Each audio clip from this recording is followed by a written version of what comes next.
What's up, guys? It's Teacher Jacob back here with another video. Today's video is going to be a book reading video. This is going to be the same intro that you guys will see on all of the book reading videos. So basically right now I want you to remind you guys that this is just a reading. You guys don't have to turn anything in. You guys don't have to draw anything if you don't want to. You don't have to write about it. You just have to listen. If you want, the book will be up on the screen so you can follow along. If not, what you can do right now is go grab some blank piece of paper, scratch paper, rip paper. It could have lines on it. It could be the back of some work that you don't need to turn in anymore. Anything. Grab some crayons, some colored pencils, markers, pens, pencils if you only have that, paint if your parents let you.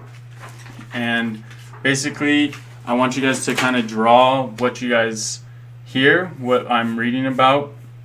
Or if you want, draw about something that you just did the other day. Draw a picture for your parents, draw a picture for your sister, your brother, your friend, your teachers that you miss while I read. But it's kind of something that's just like busy work to do while I read, and a little brain cool down for the tougher subjects like math and writing and science that you guys have to do. This is supposed to be a little fun.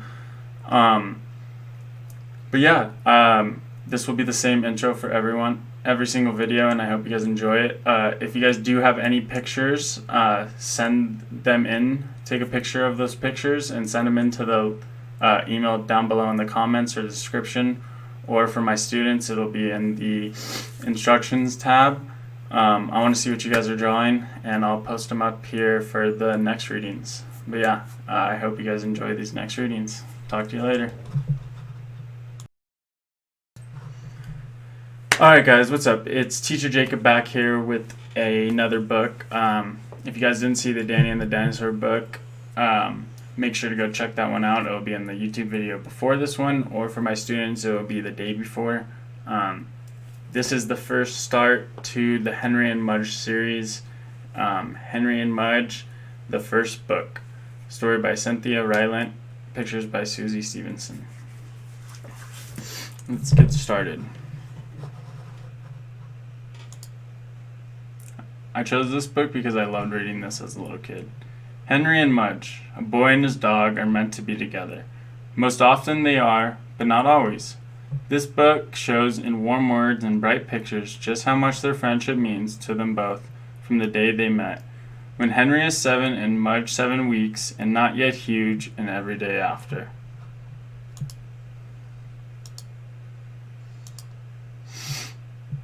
Henry, Chapter 1.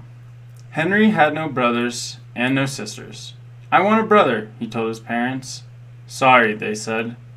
Henry had no friends on his street. "I want to live on a different street," he told his parents. "Sorry," they said. Henry had no pets at home. "I want to have a dog," he told his parents. "Sorry," they almost said.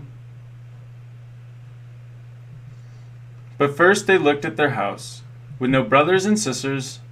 Then they looked at their street with no children. Then they looked at Henry's face. Then they looked at each other. "Okay," they said. "I want to hug you," Henry told his parents.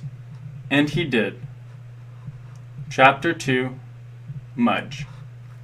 Henry searched for a dog. "Not just any dog," said Henry. "Not a short one," he said. "Not a curly one," he said. "And no pointed ears." Then he found Mudge. Mudge had floppy ears, not pointed. And Mudge had straight fur, not curly. But Mudge was short. "Because he's a puppy," Henry said. "He'll grow." And did he ever. He grew out of his puppy cage. He grew out of his dog cage. He grew out of 7 collars in a row. And when he finally stopped growing, he weighed 180 pounds. He stood 3 feet tall, and he drooled. "I'm glad you're not short," Henry said. And Mudge licked him, then sat on him. Henry, Chapter 3. Henry used to walk to school alone. When he walked, he used to worry about tornadoes, ghosts, biting dogs, and bullies. He walked as fast as he could. He looked straight ahead. He never looked back. But now, he walked to school with Mudge. And now, when he walked, he thought about vanilla ice cream, rain, rocks, and good dreams. He walked to school, but not too fast. He walked to school, and sometimes backward. He walked to school and patted Mudge's big head, happy. Chapter 4. Mudge. Mudge loved Henry's room. He loved the dirty socks. He loved the stuffed bear. He loved the fish tank. But mostly, he loved Henry's bed. Because in Henry's bed was Henry. Mudge loved to climb in with Henry. Then he loved to smell him. He smelled his lemon hair. He smelled his milky mouth. He smelled his soapy ears. He smelled his chocolate fingers. Then he put his head by Henry's head. He looked at the fish tank. He looked at the bear. He looked at Henry. He licked him, and he fell asleep. Chapter 5. Mudge. One day, Mudge took a walk, without Henry. The sun was shining, the birds were flying, the grass smelled sweet. Mudge couldn't wait for Henry, so he left.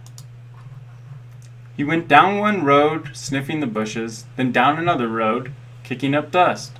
He went through a field, across a stream, into some pine trees. And when he came out on the other side, he was lost. He couldn't smell Henry. He couldn't smell his front porch. He couldn't smell the street he lived on. Mudge looked all around and didn't see anything or anyone he knew. He whined a little, alone without Henry. Then he lay down, alone without Henry. He missed Henry's bed.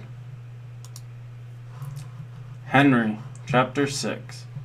Henry thought Mudge would be with him always. He thought Mudge made everything safe. He thought Mudge would never go away. And when Mudge did go away, and when Henry called and called but Mudge didn't come, Henry's heart hurt, and he cried for an hour. But when he finished crying, Henry said, "Mudge loves me. He wouldn't leave. He must be lost." So Henry walked and walked, and he called and called, and he looked and looked for his dog Mudge. He walked down one road, then down another road. The sun shone as Henry ran through a field, calling and calling. The birds flew past as he stood beside the stream, calling and calling. And the tears fell again as he looked at the empty pine trees for his lost dog. "Mudge!" he called one last time.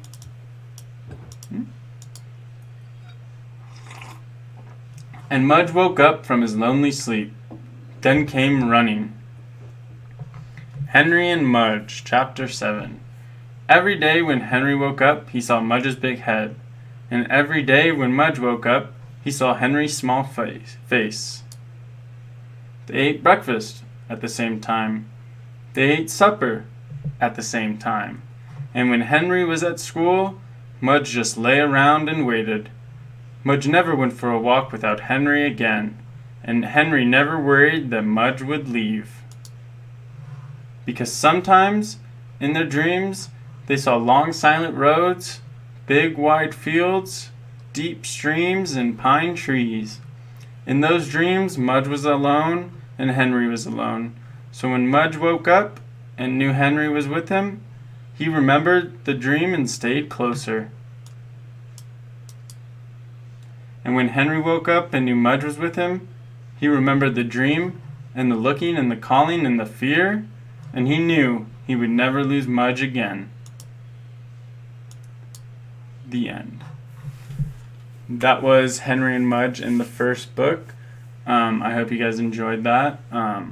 Be sure to check out the other books, and yeah, I will see you guys next week right after this short video.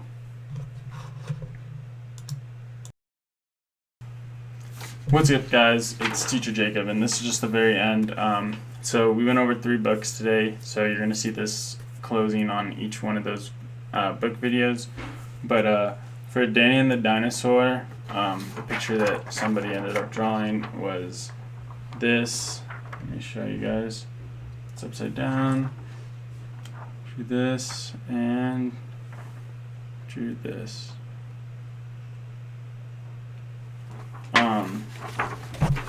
For Henry and Mudge, she kind of just drew whatever she wanted.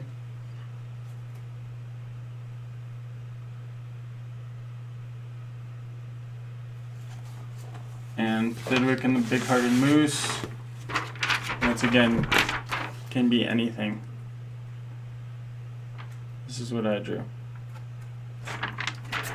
But yeah, I hope you guys enjoyed those readings, and I'll see you guys next week for the next ones.